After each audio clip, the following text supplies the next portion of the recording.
स्वभावचिन्मयानन्दम् कृपापूर्णम् जगत्पतिम् हरिषड्वर्गजेतारम् नित्यानन्दगुरुम् भजे।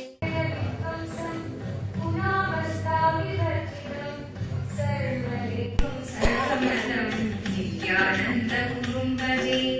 ईक्षणात्रयविध्वंसम् गुणावस्थाविवर्जितम् सर्वदेवं सर्वमतं नित्यानन्दगुरुं भजे। ईक्षणात्रयविध्वंसम् गुणावस्थाविवर्जितं सर्वदेवं सर्वमतं नित्यानन्दगुरुं भजे। सर्वकर्तृत्व भोक्तृत्व नियन्तृत्व विवर्जितम्।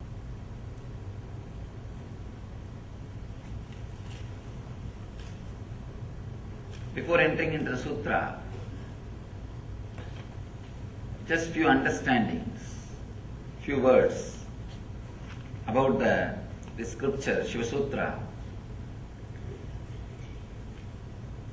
This book is not even just a manual for enlightenment. It is a manual to create spiritual traditions. The technique which we are going to enter today is the base of whole Buddhist tradition. Each technique, each meditation technique which is described in this book is a base for one religious tradition, one spiritual philosophy. Out of this one meditation technique, whole Buddhist tradition is born. Fortunately, this book is older. That is why we are able to say from this book it started.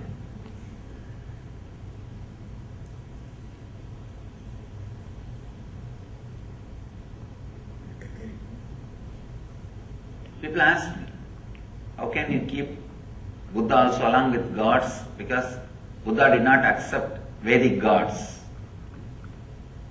If you read deeply, Buddha never said there is no God or God does not exist. Whenever he was asked the question, he just avoided, just not to waste the time. Because whenever you say yes or no, you have enough arguments. People come and ask me, Swami, is there God? Atheism with a decent, cultured, responsible is straight path to enlightenment. There are many masters who led people to enlightenment through atheism. Very rational, logical, responsible. There are many masters who never accepted God but led people towards godliness. People ask me, is there God? I tell them God is not the thing to argue by saying yes or no. The moment I say yes, I'll have 1,000 more questions. The moment I say no, again 1,000 more questions. Both are not going to help you. Neither yes nor no is going to help you. Just give a technique through which he will realize. He himself will achieve the truth. Buddha did the same job. He never said yes, never said no. He just gave the method. He just gave the technique. And led people to achieve the enlightenment, achieve the truth. In a very beautiful way, without accepting the authority of the Veda, he contributed to Vedic tradition.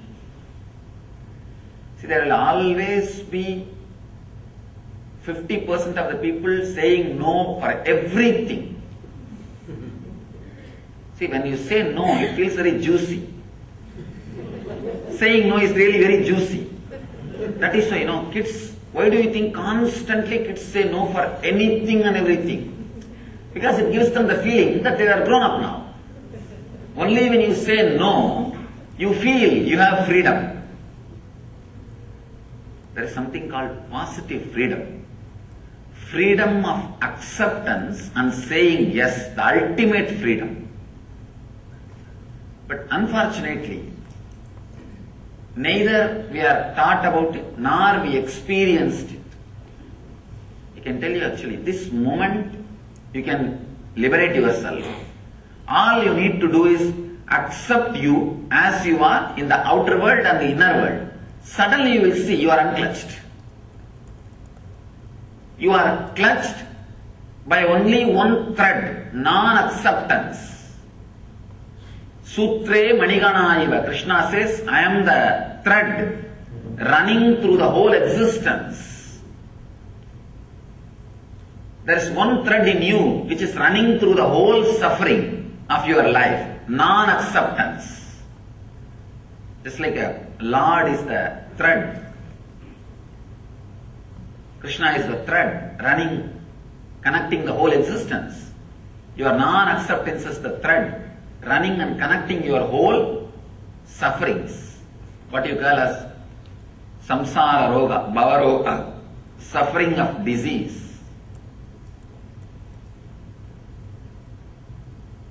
This one moment, a simple acceptance. People ask me, I am not able to accept that I am not able to accept me, Swamiji. I tell them, alright, at least accept that you are not able to accept you. That's all. Even that is an acceptance. Even that acceptance can suddenly unclutch you. There is no need for thought flowing in you. There were one group of people who are very simple, who are able to straight away connect and accept and realize the truth. For that group, the Vedic tradition was helping. But slowly, unfortunately, a kind of a negative wave or negative group started developing because the spiritual techniques and the transmission of the spiritual enlightenment was not happening at one point. Transmission of enlightenment was not happening.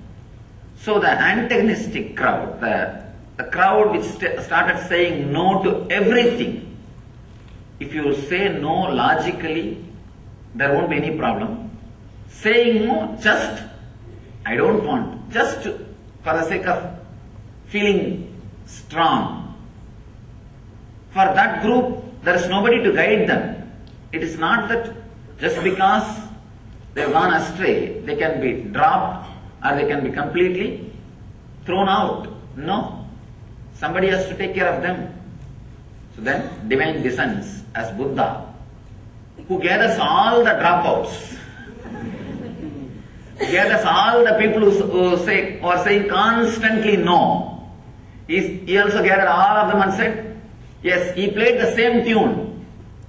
He played the same tune, but I can say among the masters, Buddha is the master who contributed maximum number of enlightened beings to the planet Earth.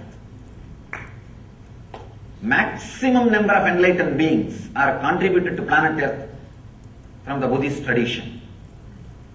Directly from Buddha. When he was alive, fortunately he was in the body for more than, you can say 80 years. And he became enlightened around 40. 40 years enlightened public mission.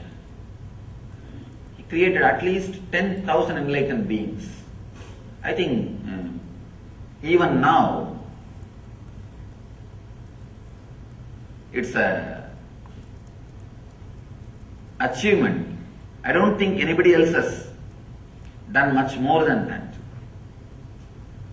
He contributed so much without directly saying yes or no to the question whether God exists or not. He straight away gave the technique. And that technique is from this sutra. This is the sutra which forms the core, center of the Buddhist tradition. Shiva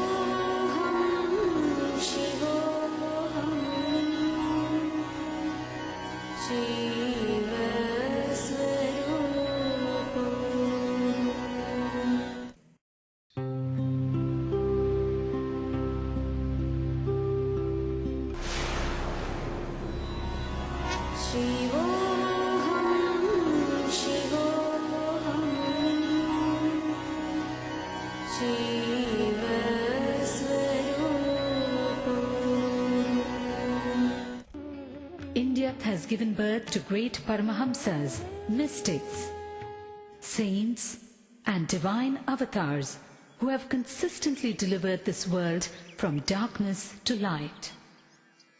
One such enlightened master, exuding divine grace, overwhelming compassion, and unfathomable spiritual knowledge,